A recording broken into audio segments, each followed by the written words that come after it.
Então vamos lá. Terceira parte e talvez não última do agravo de instrumento no CPC, pessoal. Vamos lá. Ponto número 4. Regularidade formal e prazo de interposição. Esse ponto, pessoal, a mera leitura do código já resolve muita coisa. Ele é bem autoexplicativo. Eu só vou trazer aqui algumas informações extras sobre o tema a título de complementação do nosso material. Aqui a gente está numa revisão, então não vamos detalhar aqui muito, porque senão vai ficar interminável essa nossa exposição. Então vamos lá. Primeiro, prazo, 15 dias. 15 dias úteis. Úteis e que podem ser dobrados a depender de quem estiver litigando. Por exemplo, Ministério Público, Defensoria Pública, Fazenda Pública. Esse prazo pode ser dobrado. Tranquilo, né? Os requisitos do agravo de instrumento estão, pessoal, no artigo 1016. Ele tem 4 incisos que traz 4 requisitos. Primeiro, nome das partes. Normal. A exposição do fato do direito. Aqui tem um comentário interessante para fazer. As razões do pedido de reforma ou invalidação da decisão e o próprio pedido. Claro, porque se não tiver pedido, não tem recurso. E o nome e endereço completo dos advogados constantes do processo. Inciso 4. Claro que se isso já tiver na procuração que sobe junto com o agravo, não precisa juntar uma nova peça. Né? Não precisa nem abrir um tópico para expor isso aqui, sem nenhum problema, porque essa informação já veio no corpo da procuração juntada pelo advogado. Tranquilo, né? O comentário em relação ao inciso 2, a exposição do fato do direito, é o seguinte. Se a parte não o fizer, não expor as razões de fato e direito do seu recurso, ele será inadmitido de plano pelo relator. Então você pode perguntar, mas João, mas espera aí, o relator não poderia intimar a parte para corrigir isso? Né? Dar um prazozinho aí de 5 dias, quem sabe? Não. Nesse caso não, pessoal.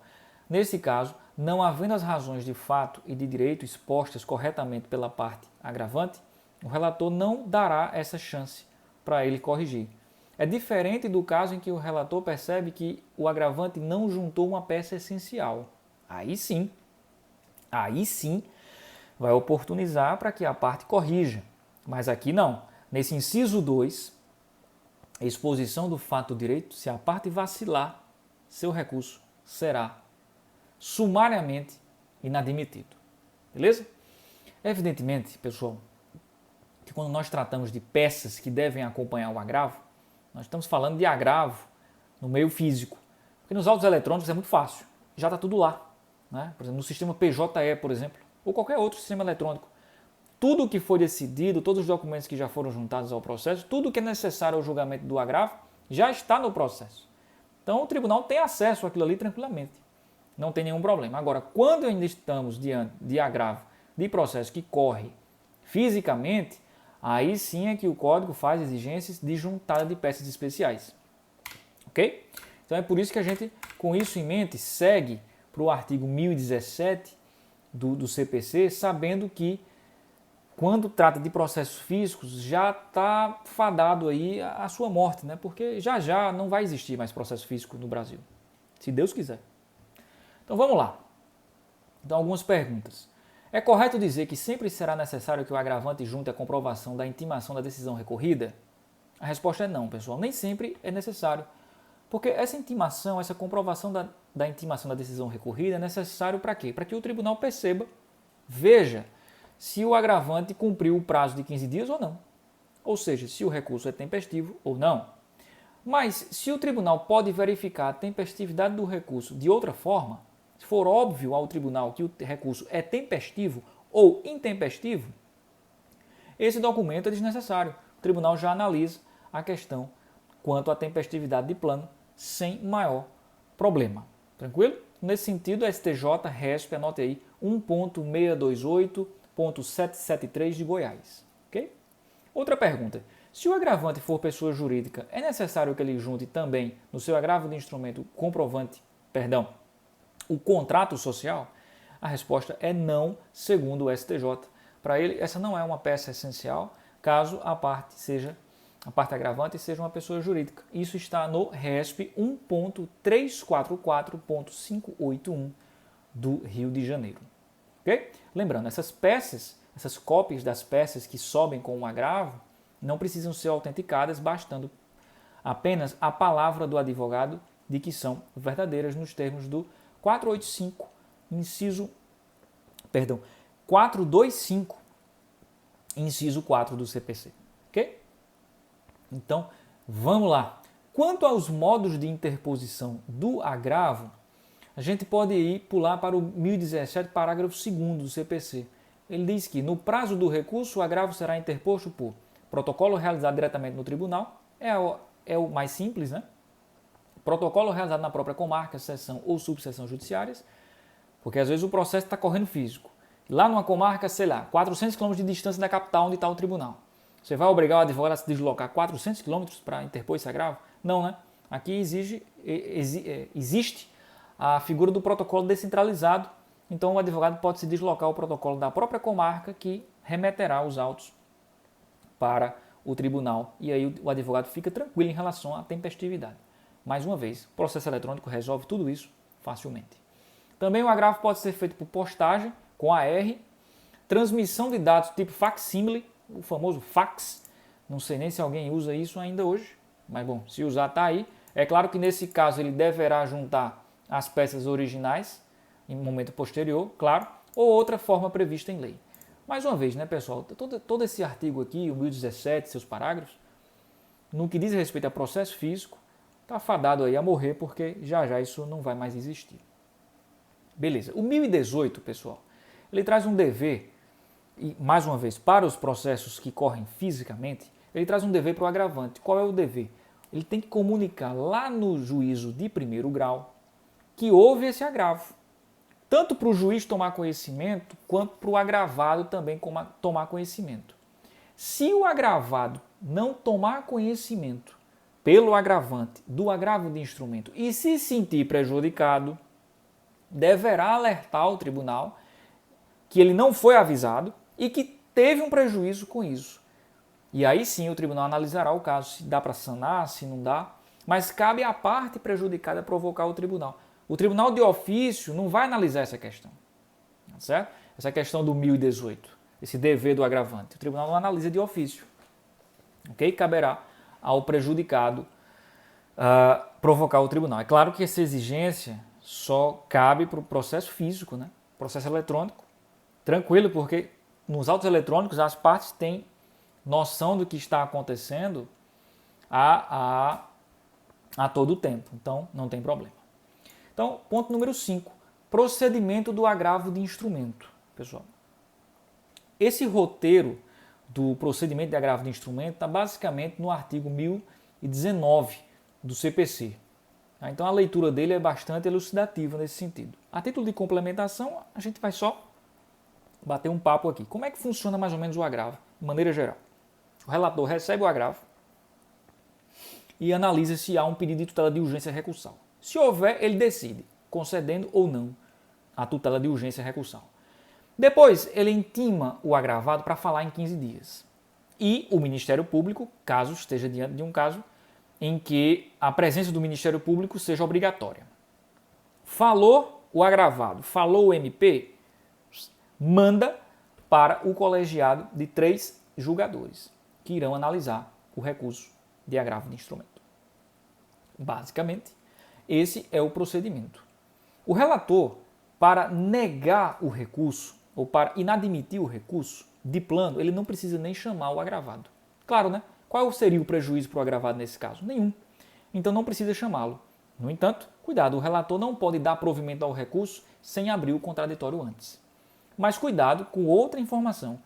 Realmente, o relator não pode deixar de abrir o contraditório antes de deferir o pedido recursal.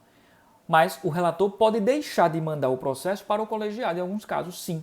Pode ele mesmo decidir de plano. Claro, ouvido o agravado.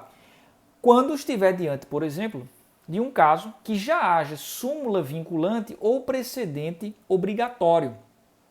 Nesses casos, o relator não precisa sequer mandar para o colegiado. Ele já decide de imediato. Tranquilo?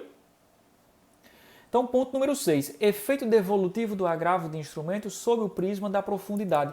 A gente falou sobre isso, né, no nosso encontro sobre apelação. Eu falei sobre o efeito da profundidade utilizando-se do exemplo do professor Fred Didier. A extensão Está aqui, é o que foi recorrido, e dentro do que foi recorrido, o tribunal pode analisar todas as questões que digam respeito ao objeto do recurso. Então, esse é o prisma da profundidade dos recursos. E também aqui no agravo de instrumento é válido toda aquela noção da teoria geral dos recursos de apelação também é aplicado aqui no agravo. Isso significa, pessoal, que é aplicado ao agravo de instrumento a teoria da causa madura.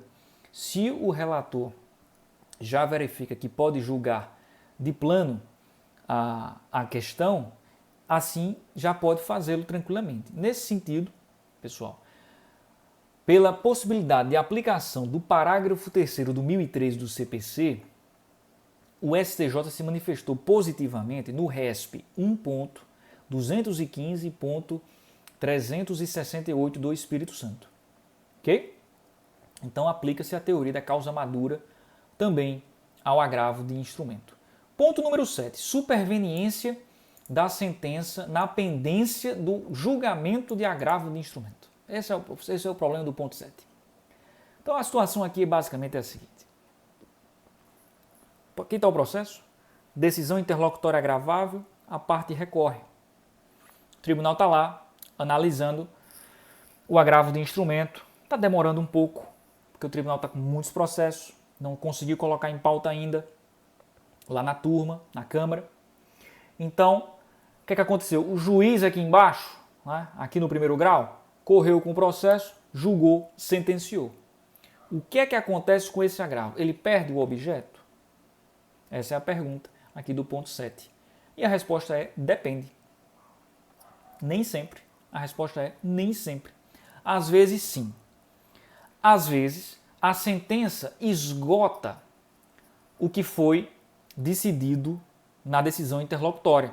Então, nesse caso, o agravo não tem mais razão de existir. Vai ser discutido essas questões em sede de apelação, por exemplo. Mas às vezes ainda persiste o interesse recursal da parte em ver o seu agravo analisado pelo tribunal. E nestes casos o agravo não cai automaticamente. Comprovado o interesse da parte, o agravo não cai. Então, exemplo. Vamos supor que o cidadão, o autor, pediu aqui tutela de urgência inicial, tutela de urgência incidental, e o juiz negou. Negou. Não tem urgência não. Beleza. Lá no final, e aí ele agravou. Está lá o agravo, porque o autor disse, não, tem urgência sim, tem urgência sim.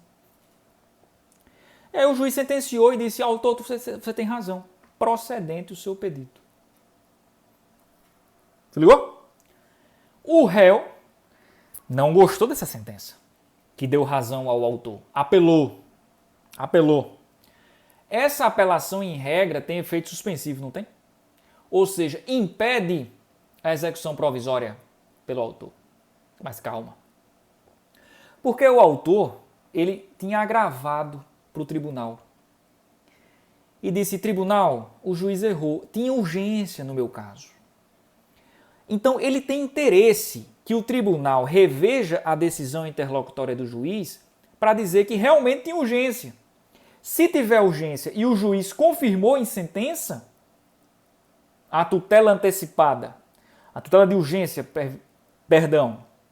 que agora foi concedida pelo tribunal, significa que a apelação do réu não tem mais efeito suspensivo. Significa que o autor agora pode executar provisoriamente a sentença. Então veja que subsistiu o interesse recursal daquele agravo lá atrás, mesmo com a prolatação de sentença no primeiro grau. Então, cuidado com isso. Okay? Então, neste caso, pessoal, veja que o caso concreto é que dirá a resposta correta. Não se afobe e diga que todo agravo perderá o objeto em caso de superveniência da sentença. Não é assim que funciona. Inclusive, uma questão interessante pode ocorrer é a seguinte. Tem a decisão interlocutória, está sujeita ao agravo, o tribunal está analisando tudo lá. Mas não analisou ainda, o juiz já sentenciou e ninguém recorreu. Aí você pergunta, teve o trânsito em julgado? Depende. Porque se o tribunal não entender que aquele agravo perdeu o objeto, vamos supor que seja um agravo que discute uma decisão interlocutória que seja capaz, que tenha uma nulidade capaz de extinguir todo o processo até a sua prolatação. Neste caso, essa sentença, que não foi objeto de recurso, fica com a coisa julgada condicionada. Tem uma condição suspensiva aí para transitar em julgado isso. Que é o quê? Resolver o agravo. Resolver o agravo. Se ligou? Então cuidado com isso. Beleza? E agora sim, último ponto. Eu confesso que já estou um pouco cansado. Por isso foi bom, né, dividir. Eu vou até beber uma água aqui. Para a gente prosseguir com o último ponto. Uma série de perguntas de concurso. Com base na jurisprudência do STJ. Vamos lá. Vou dando a pergunta e a resposta. Pergunta e resposta, tudo de acordo com o STJ. Eu não vou dizer o RESP, tá certo? Porque senão vai ficar muito demorado. Vamos lá, bate pronto. Perguntou, respondeu. Cabe agravo de instrumento contra decisão que impõe ao beneficiário o dever de arcar com as despesas da estadia do bem imóvel, objeto da busca e apreensão em pátio de terceiro. Caso concreto. Busca e apreensão. Foi deferida a tutela. Nesse caso, pegou-se a coisa e vai colocar num pátio de terceiro. Porque o beneficiário não tem onde colocar. Então coloca no pátio de uma terceira pessoa, um carro, por exemplo. E as despesas com esse pátio de terceiro vão ser pagas por quem? O juiz decide. Vai ser paga pelo beneficiário. Neste caso, cabe agravo dessa decisão? Resposta, não.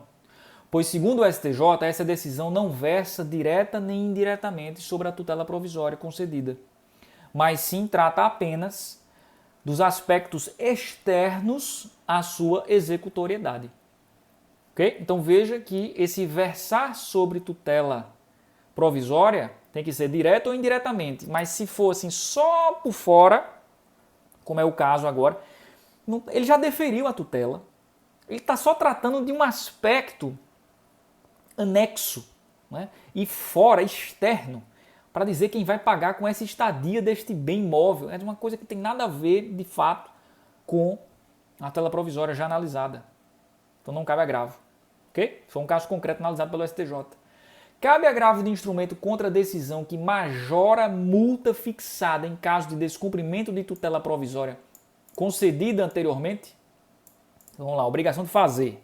Ele concede, o juiz concede uma tutela provisória, obrigação de fazer e diz o seguinte: parte, você é obrigado a fazer isso e se não fizer vai pagar 100 salários mínimos. Cabe agravo? Cabe. Aí beleza. Aí a parte não faz. E a parte não está nem aí. Aí o juiz diz, espera aí, meu amigo. Agora a multa vai ser de 200 salários mínimos. Cabe agravo? Cabe. Por quê? Porque ele está tratando de um aspecto pertinente à tutela provisória anteriormente decidida. Ok? Então, para o STJ, cabe. Cabe agravo de instrumento contra a decisão que afasta a arguição da impossibilidade jurídica do pedido.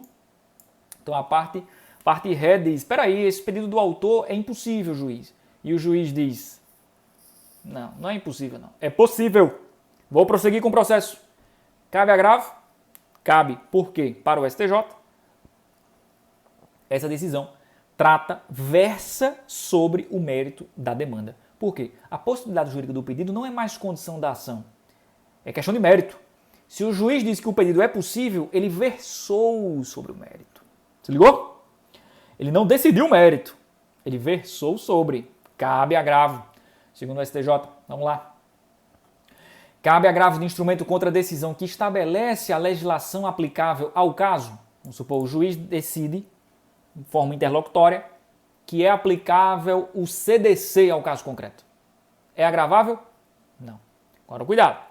Se o juiz, nessa mesma decisão, diz cabe o CDC, aqui eu vou aplicar o CDC e, portanto, pelo CDC está prescrito a pretensão. Aí, calma. Porque quando ele entra na prescrição, aí cabe agravo, porque tratou do mérito. Beleza? Então, cuidado com isso.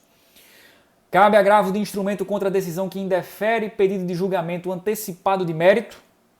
Não, não cabe.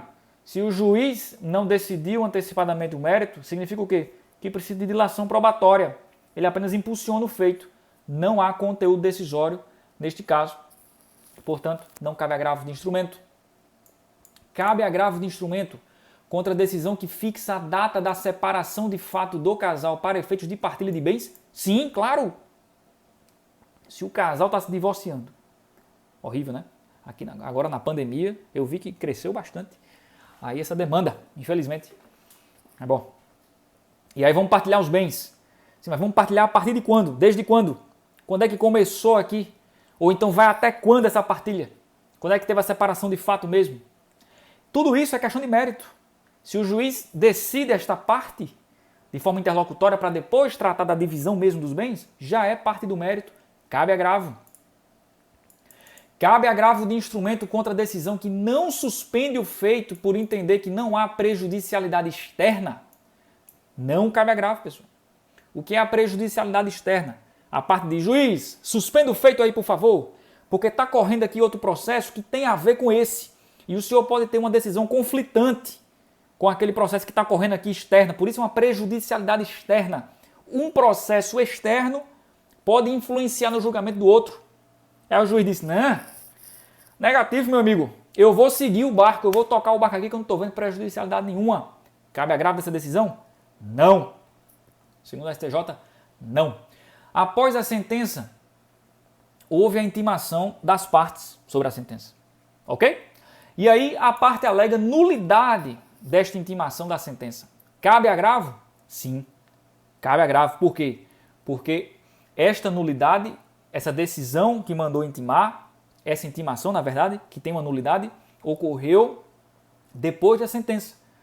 Mesmo que ainda não tenha iniciado o cumprimento de sentença, ou execução, ou a liquidação de sentença, o STJ já entende que após a sentença é o caso de agravo de instrumento, sim, por aplicação do parágrafo 1º do 1015, ok? Parágrafo único, melhor dizendo. Primeiro não. Então vamos lá. Se a parte interpõe um único agravo contra várias decisões interlocutórias, há ferimento ao princípio da unirrecorribilidade? Não. Para o STJ, um único agravo pode atacar várias decisões interlocutórias tranquilamente, não há falar em ferimento da unirrecorribilidade. Vamos lá. Quais os critérios adotados pelo STJ? Até aqui cansei, perdi o fôlego. Para determinar qual recurso cabível em decisões complexas, ou seja, decisões que têm conteúdo duplo. São 3 critérios, anotei aqui. Exame do conteúdo preponderante na decisão atacada, exame das razões recursais e aplicação da lógica do antecedente e consequente, ou seja, da ideia do que é prejudicial e o que é prejudicado. Esses são os critérios que estão no RESP. Aí eu vou anotar esse RESP para a gente dar uma lida depois, né? Com mais calma. É o RESP 1.797991 do Paraná. Beleza? Advogado, pode apresentar agravo de instrumento sem procuração? Pode. Se for urgente, pode. STJ tranquilo. Prazo de 15 dias ele apresenta essa procuração aí, sanando o vício. Tranquilo. Então, se for urgente, advogado já pode agravar sem procuração, sem nada. Vamos embora. Próxima. Relator deu provimento ao agravo de instrumento de plano, sem ouvir o agravado. Houve nulidade? Houve. A gente já viu isso, né? Houve nulidade. O relator não pode dar provimento sem escutar o agravado. Agora, esta nulidade é sanável ou insanável? Para o STJ, sanável.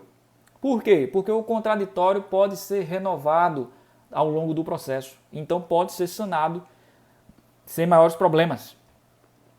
Última pergunta. Parte beneficiária da justiça gratuita interpõe agravo de instrumento manifestamente incabível. Deverá ele pagar a multa do artigo 1021, parágrafo 4º do CPC? Sim, deve pagar. Vai pagar o final, de acordo com o 98, parágrafo 4º do CPC. Mas vai pagar, segundo o STJ.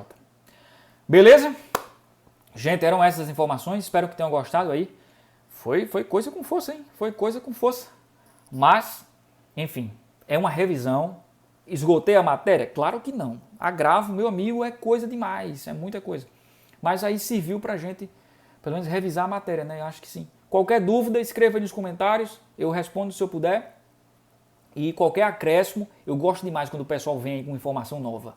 No vídeo passado de Intercrimes, acho que foi um nosso colega Frederico, acho que o nome dele é esse, né?